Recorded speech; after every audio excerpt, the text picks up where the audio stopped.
Hello, my soul-seeking friends. It's Shanna. Thank you so much for listening to Sense of Soul podcast. Enlightening conversations with like-minded souls from around the world, sharing their journey of finding their light within, turning pain into purpose, and awakening to their true sense of soul. If you like what you hear, show me some love and rate, like, and subscribe. And consider becoming a Sense of Soul Patreon member, where you will get ad-free episodes, monthly circles, and much more. Now go grab your coffee, open your mind, heart, and soul. It's time to awaken. Today on Sense of Soul, I have Megan Mary. She is a dreamworker that specializes in the analysis of women's dreams to promote transformational personal growth and enlightenment. She's the founder of Women's Dream Analysis and the host of the Women's Dream Enlightenment podcast. She is an intuitive, introvert, mystic, and author. And this is one of my favorite topics, so I'm excited about this conversation. Please welcome Megan Mary. Hi, Shanna. Hi, Megan. How are you? I'm good. How are you? I'm good. I'm excited to talk about dreams. Yes, me too. Yeah, and I was listening to some of your podcasts this morning, and there's one episode you did on the triple goddess. Mm-hmm. And I have a really cool dream about the triple goddess. Ah, okay. Yeah. Yeah, I felt like I was divinely guided to that one too, because I just was kind of looking through and listening, and that one I got stuck on. So Okay, that's good. Is that the episode where I talk by myself? yes, Okay, yeah. I really like that. So anyways, thank you so much, Megan, for being here. And I'd love to know more about how you came into this. And I mean, did you have like some amazing dreams when you were a little kid? Yes, so both recurring nightmares as well as recurring flying dreams, amazing flying dreams. And so I loved those and wanted to know what both of them meant, wondered where I went when I dreamed and how I could live in that world a little bit more and make sense of it. And when I was a teenager, I started writing my dreams down and paying attention to what they might mean, but looked for dream dictionaries for the meaning and did that for a long time and didn't really feel like I was ever finding the exact thing that resonated with me because everybody said something different and it didn't really pan out. It didn't really seem to make sense.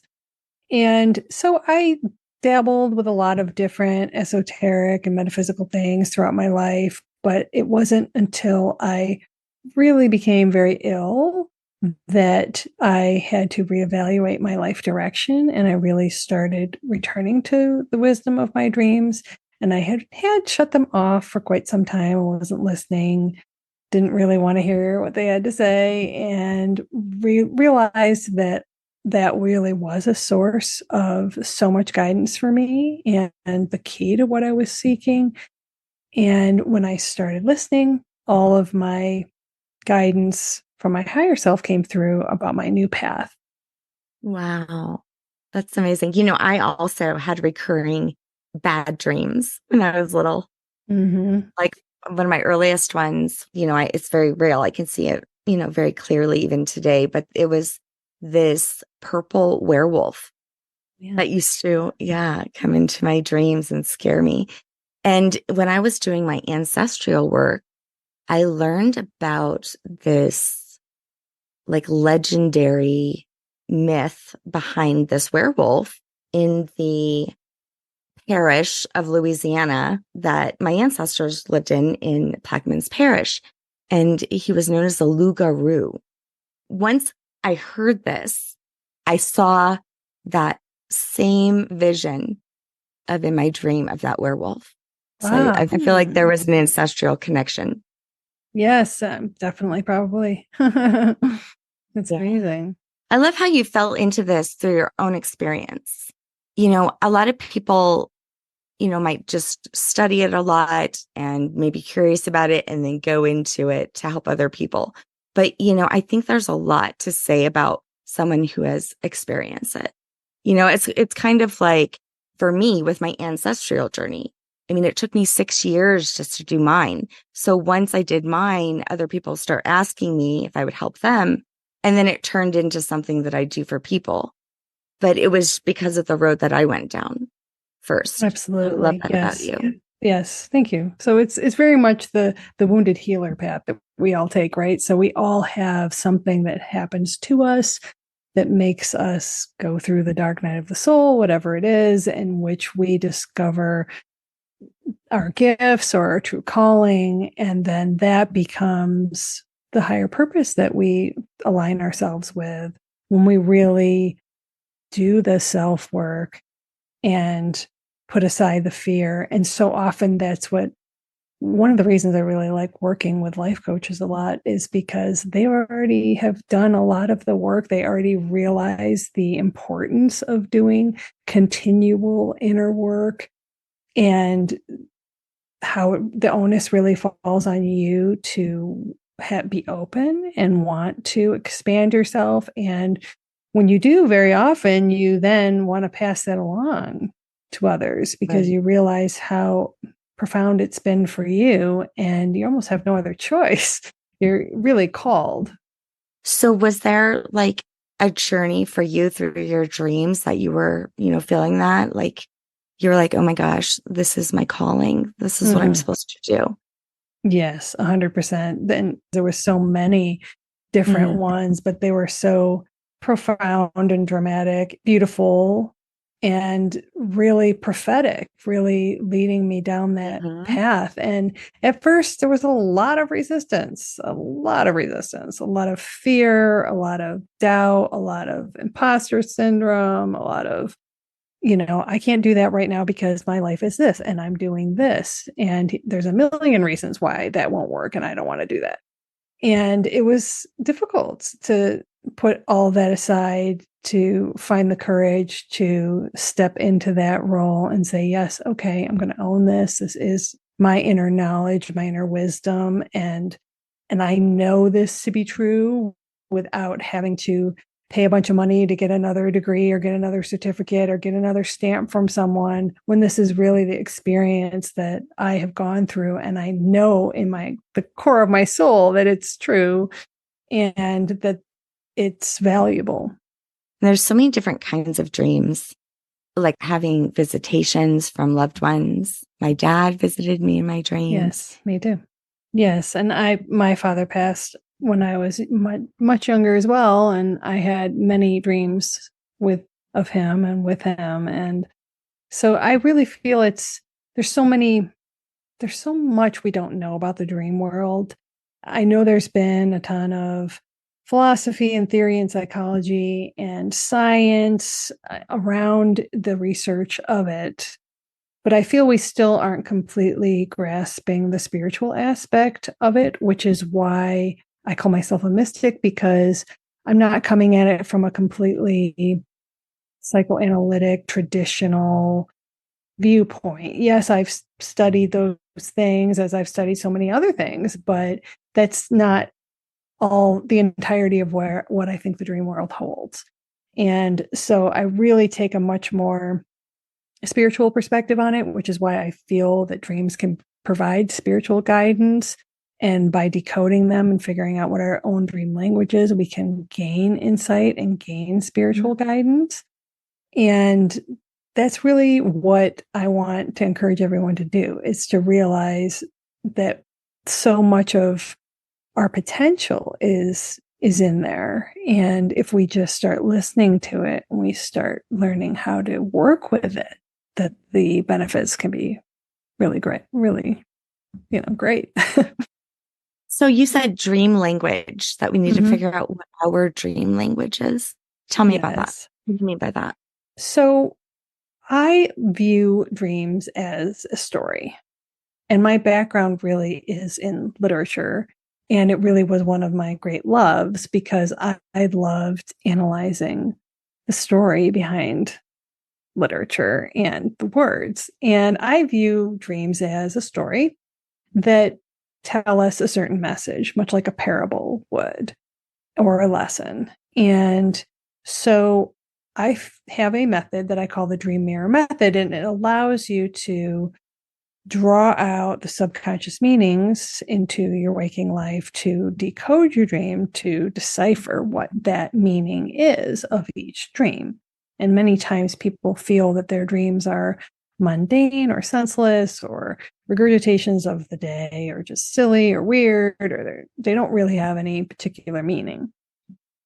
But I believe that they really do, that every single one has a specific meaning, and that your subconscious combines all little different pieces of your subconscious into a puzzle that is perfectly put together in a certain way to send you a specific message. And it can be something that that you're not recognizing, that you didn't realize. It could be a real advantageous thing. It can also be something that you need to work on, or it can be a solution to a problem you're having.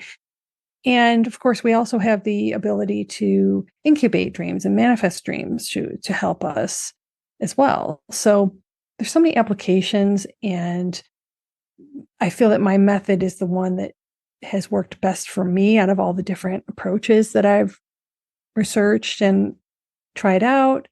And that's partly because it puts the power back on the dreamer. So I feel it's a very empowering process. That's why I call it dream empowerment, because rather than me saying, well, you had a dream about a werewolf, wolves always mean this, that's what it means for you and me and everyone else. And yeah, I understand that there is a universal mind, and there are universal archetypes, and there are cultural histories and mythologies and so on. But at the end of the day, I think it really comes down to what your personal experience is with that. And so I don't want to put that meaning on you. I want to draw out that meaning from you by serving as a mirror to your subconscious. And I do that through a series of questions where I really pull that thread a little bit further out so that you can start to see and uncover the veil between your subconscious and your conscious, rather than me just painting a picture over it and saying, well, here's what it is. Yeah, if I should have saw you on some of my earlier dreams, I probably would have figured out a lot earlier what they meant. I feel like whenever sometimes I'm talking about dreams, I'll even confuse them with maybe a past life regression I've had or a meditation I was in. I feel like I'm in the same place. I wouldn't say every dream, but most of the dreams that stand out to me. And you are, because the brainwave that we experience when we dream is the same brainwave we experience when we meditate, which is theta. And so that's why meditation, and that's really one of the things that brought me back to the dream world and its importance, was reviving a meditation practice as part of my healing journey. And it really allows you to start to, on a regular basis, quiet the mind, look inwards, listen to your inner dialogue, listen to your higher self, listen to your guidance that's around you. And when we can start to just find that stillness within ourselves and quiet all the other noise that's around us, which is difficult to do in today's society, then we get closer to that world of knowledge that is the realm of dreams. Yeah, that is so true for me. And I also found a similarity like I had taken some shaman classes to learn how to journey. Yes. And whenever be in that space, in that lower world or wherever I was, and say an animal came out, which a wolf did come out. Okay. Now that I'm thinking about that. But I was lucky to have a very good teacher. In fact, her lineage is Sandra Ingerman's. She had said, don't look up, what your spirit animal is. What does it mean to you? Yeah. And coincidentally, it does usually mean similar to most people. It represents the symbolism behind it. However, it's really, truly what it means to you. What does it mean for you? Because it may even change, throughout time. And so I also see that about dreams. So next to my bed, I do have a dream interpretation book, but I always try to just sit with myself, use my discernment. And sometimes I just don't know. And then, like I said, it'll reveal itself over time. Yes. It's true that we are all connected, right? So there are things that are going to happen that are similar or astral traveling and the ability to have similar dreams together and things like that. It's going to happen because we do share the universal mind, but our experience, our physical reality, and the different experiences that we've had since we were a child and through our teenagehood and then our adulthood are so unique to us that no one other person has had the same exact experience. And so it's going to just be so unique to you. And like you said, it could change too. So you could be terrified of dogs when you were growing up because a dog bit you, but then maybe as an adult, the dog saved your life. And so, you're going to completely have a different association about a dog than another person. And that's the role that symbol, animal, person, place, people play in your dream is just so unique that you have to put all the things together and look at the bigger picture. So many times when you're looking at a dictionary, it's A to Z and you're looking up D and you're only getting the one thing and you're not looking at the whole story as a whole.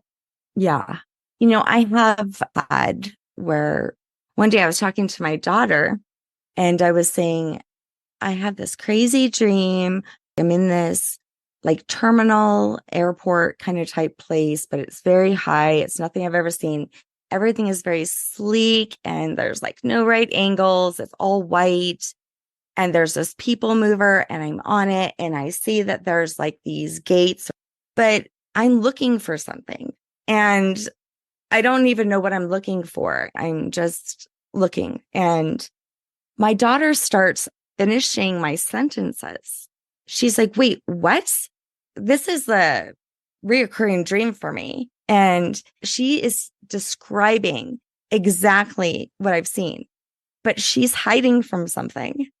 And so one day I was telling the manager at the spa that I work at, and she starts finishing my sentence. She's been there too. And I was just like, holy cow. And she's finishing my sentences. I'm like, wow, so we've all been to this place.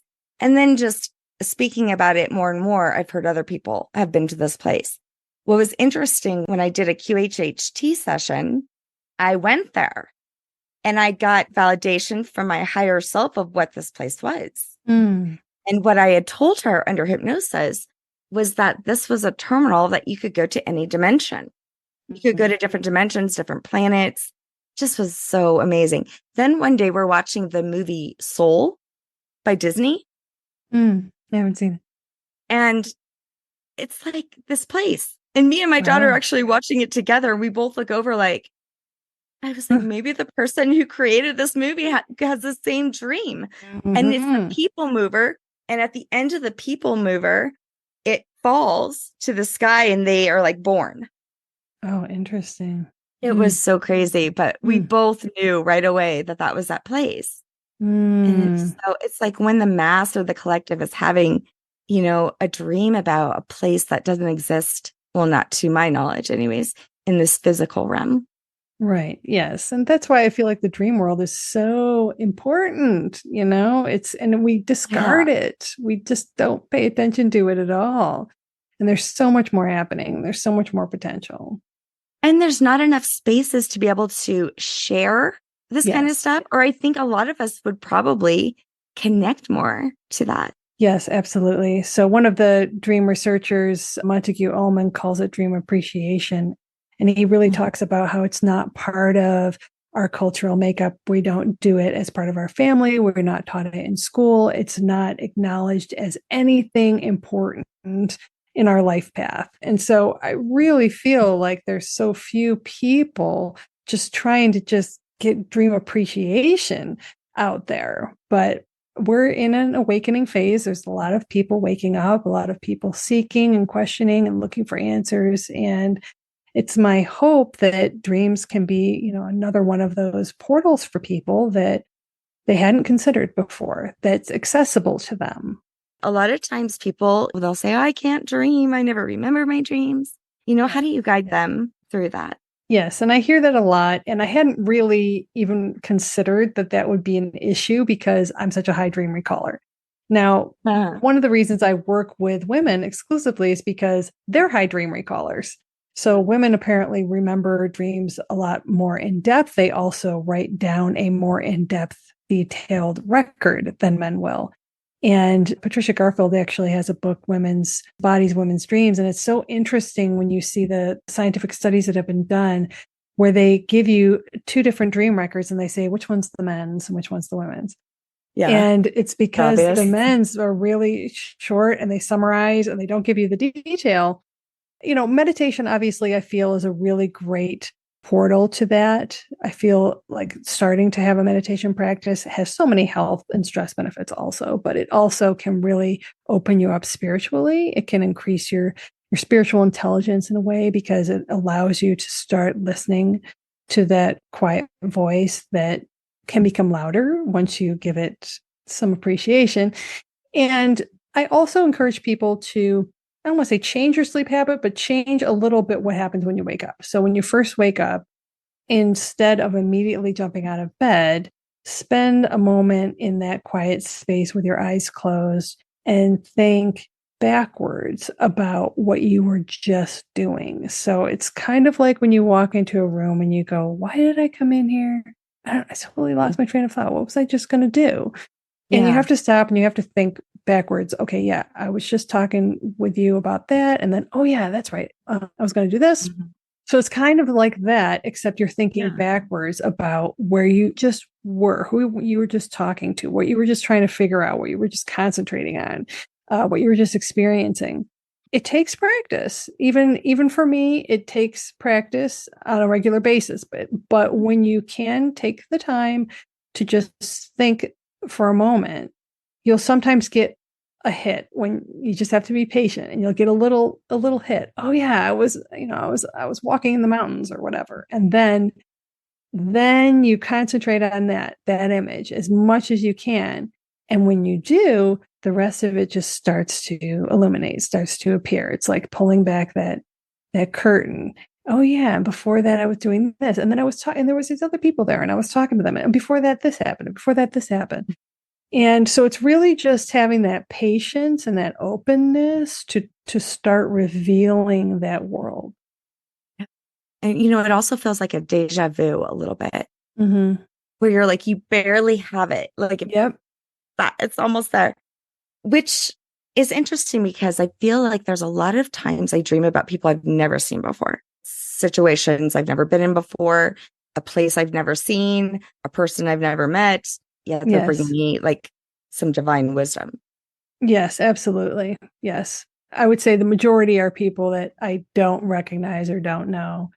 And that, I mean, I do have a lot of dreams about certain people that are in my life predominantly. Like my husband's always, he's always seems to be there, or it seems like maybe he's there, but I didn't see him, but I feel like he's there.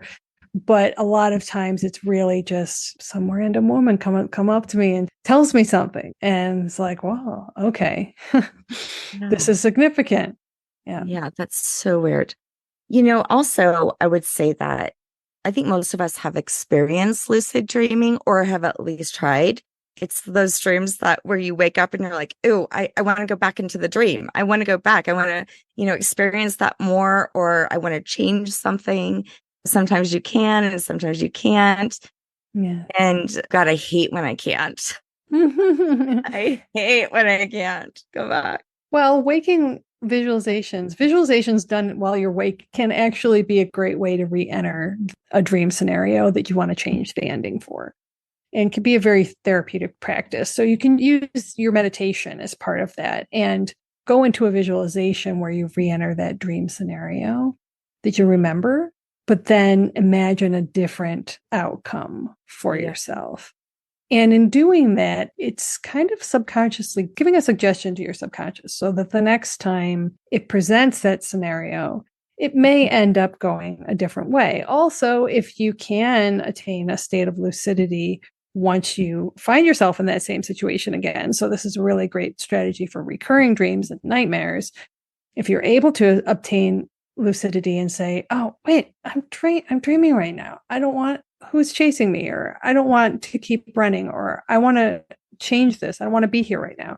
That you can then influence the direction of the dream.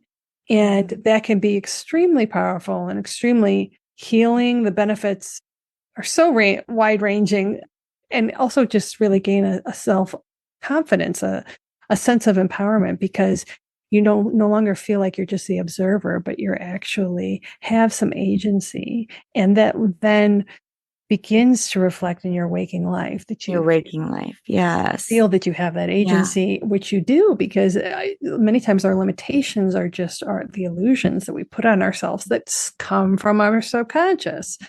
They really have this whole synergistic effect on each other. And when you can start to influence your dream content, it then synergistically benefits your life positively. And when your life is benefited positively, then your dream content starts to reflect that, and so on.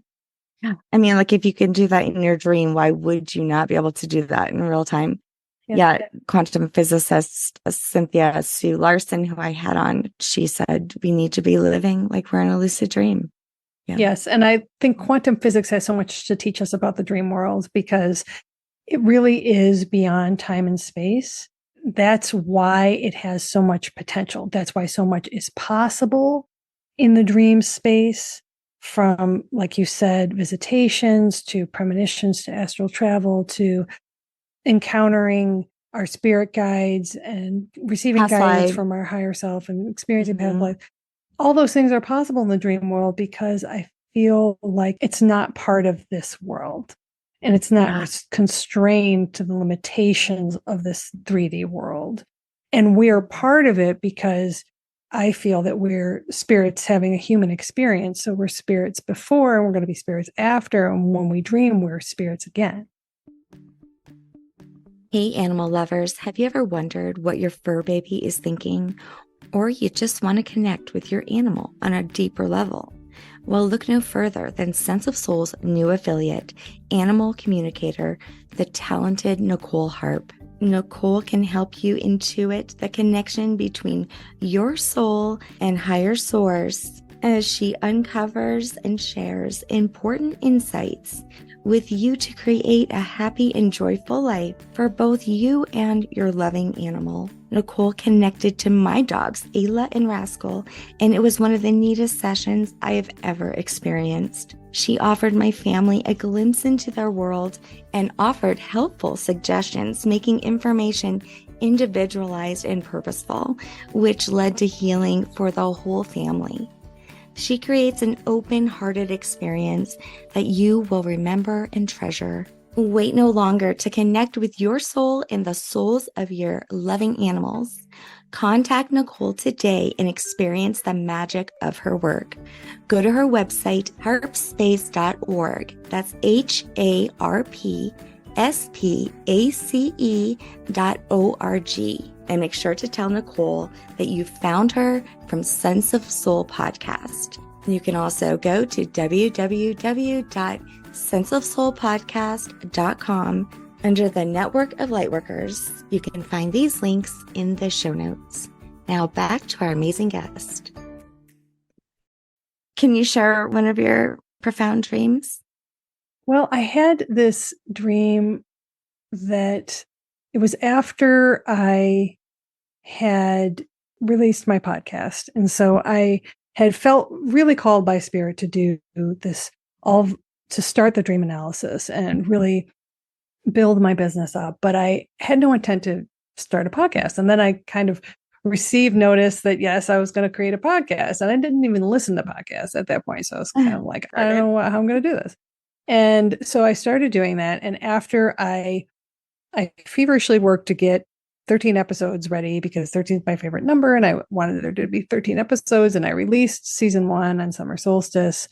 And then I had a dream where this woman appeared to me, and there was all these people that were having a big party behind her, and they were celebrating. And she came up to me and she said, "You've done well." And I was like, "Thank you." Wow. And it seemed like all of my guides were just celebrating that I had finally found the courage to do this and to really put myself out there in the world. Because as an introvert, I wasn't ever even, I'm like, I'm not going to go on video. I'm just going to, I really wanted to hide completely. I had no intent of putting myself out there. And the more I did, the more I was rewarded in the dream world. It just seemed like they were really cheering for me. And happy that I was taking on the path. You're able to use your voice and face this fear. Yeah, it's so Mm-hmm. powerful. I know it is for Mm-hmm. me, the things that I've been able to share that I would have never shared. Right. Never. I saw vulnerability as like negative, really Yes, negative before. You don't tell absolutely. people your business. And Right. powerful. Yes. Yes. And there's so much power in vulnerability. And the more that I tell my story, the more other people want to share theirs.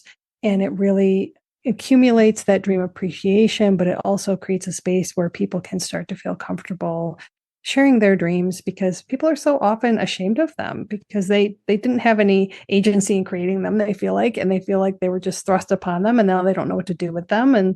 And so it's really creating that space to say, look, you can share this. And not only can you share this, but it has a huge benefit potential for you that I want to encourage everybody to access. I love that.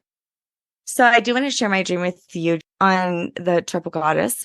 I had these very divine moments with the actual moon. And then I actually had a circle on the triple goddess and we had just discussed it. So it was very, very prominent in my mind. And I went to bed that night and I'd been having issues with my own mom, not like issues, but she was moving back and forth from Colorado to Louisiana, like back and forth. And I'm like, thought I was going to lose my shit because I have to do it all. Every time she moves, I've got to call the movers and do all the things. And so it just was a lot. So I have this dream, and it was pretty much in the early morning. I had this dream, and the goddess Bridget was there. And so I have this vision of Bridget with this long, beautiful hair, with this green dress and all this stuff. But no, in my dream, she had like straggly hair, by the way, like almost like my hair, but worse, like straggly. And she had no makeup on. She was very pale. And she was like right in my face, like over my bed. And I was like, what are you doing here, Bridget? Mhm. And all of a sudden, she like moved back and my mama, my grandma, we have mamas in Louisiana. My mama shows up and as soon as I saw her, I mean, it was beyond seeing her. I could feel her and I could feel her so much that I started to cry. And I was like begging her not to leave because it was so real. And so I was like, forget Bridget. Like all of this is so like crazy how real it feels. And I could feel her. And I was like, please don't leave. Please don't leave. Like I could feel you. I can feel you. And then all of a sudden it came to me and I was like, oh my gosh. I was like, Mama, how can I help my mom? How can I help her? I was like expressing that I didn't feel like I was doing good enough. And then my great grandma comes in. And then all of a sudden, Bridget comes in and she holds her hand like to my mama. And she goes, this is your crown. And she goes to my grandmother, my great grandmother, and she goes, this is your mother's crown. And I was like, well, then who am I? She goes, you're her daughter. You're her maiden. And she goes, stop mothering your mother. You are her maiden. Well, then how can I help her? And she goes, just as you would expect of your maiden. You wouldn't let her carry everything, would you? And Mm. I was like flipped. I never saw ever the aspect of the triple goddess as actual grandmothers and mothers. And I never saw any of this. Mm. And it was so wicked, profound for Mm. what I was going through in my life. And I was crying so hard. I was like hyperventilating. And I woke up my partner and he's like, are you okay? And I was like, no, my mama was here. I was like, she was here. It was so real. And I was like flipped. And then I wrote everything down and I called my cousin because, I'm like, I saw mama in a dream. She has too. And she was like, oh, that's so interesting since it's All Saints Day, day before it was Halloween, which in Louisiana is the day to go to our ancestors' graves and to connect with them as the veil thins. Mm-hmm. So cool. Megan, it was Mm-hmm. so amazing. That's very powerful. And I love the two things I love about that. One is Halloween, because that's my absolute favorite holiday. And that's because the veil is thinnest on that day. And also that you had listened to my podcast about the four stages. because I really always knew about the triple goddess, but I always felt like I don't know where I fit in. And in that episode, I talk about how I felt stuck in the maiden stage because I wasn't going to be a quote unquote physical mother and didn't know where that left me because I didn't want to be the crone either. So that's when I invented the new paradigm of the four sages. Yeah. Which is the spirit, source, seeker, and sage. I think it just really reinvents and blows the whole thing up because spirit to me is when we're closest to it as children, when we believe in the ability to communicate with spirits and all of the magic that's around us. And we're allowed to. It's okay. We're almost encouraged to.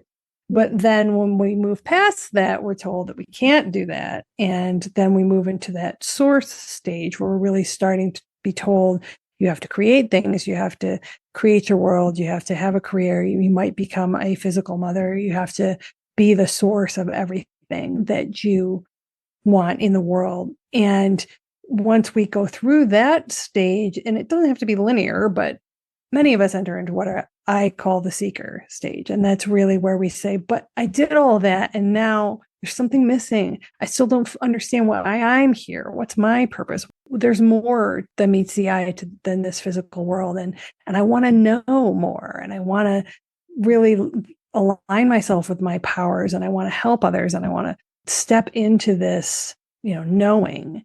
And then the sage, I feel, is that final step where we really have acquired all that knowledge and we've done the work to uncover our true purpose. And then we can start guiding others on that path where they can benefit from everything that we've experienced.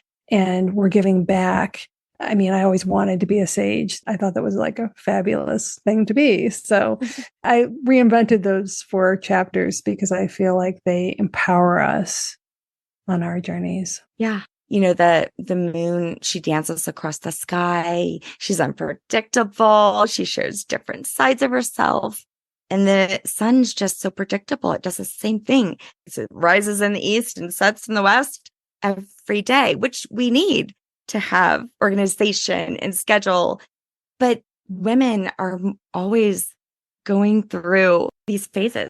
Yes. And so I just had this summit called the Lunar Wisdom Summit, and I had 12 women come in from all over the world and speak on lunar wisdom and how they integrate the phases of the moon into their work. And it was also spirit led that I even put it together. And it was fascinating to hear how they all incorporate it. And I spoke on how we can incorporate the moon phases into our dream work because particularly as women, we're extremely tied to the cycles of the moon, and our hormones affect our dream recall and our dream content. And we can use the different phases of the moon to do different types of dream work.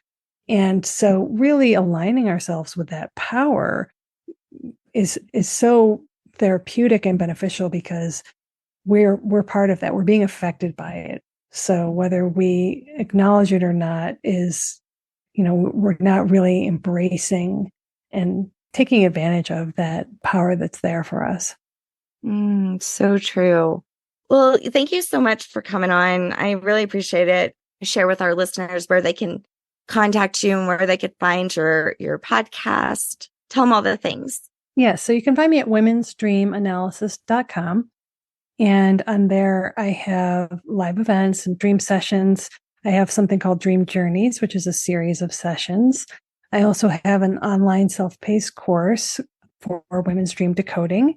And I also have one for spiritual practitioners, which is that course expanded. So for other women who are working in a spiritual modality, for them to learn how they can incorporate dream work into their healing art.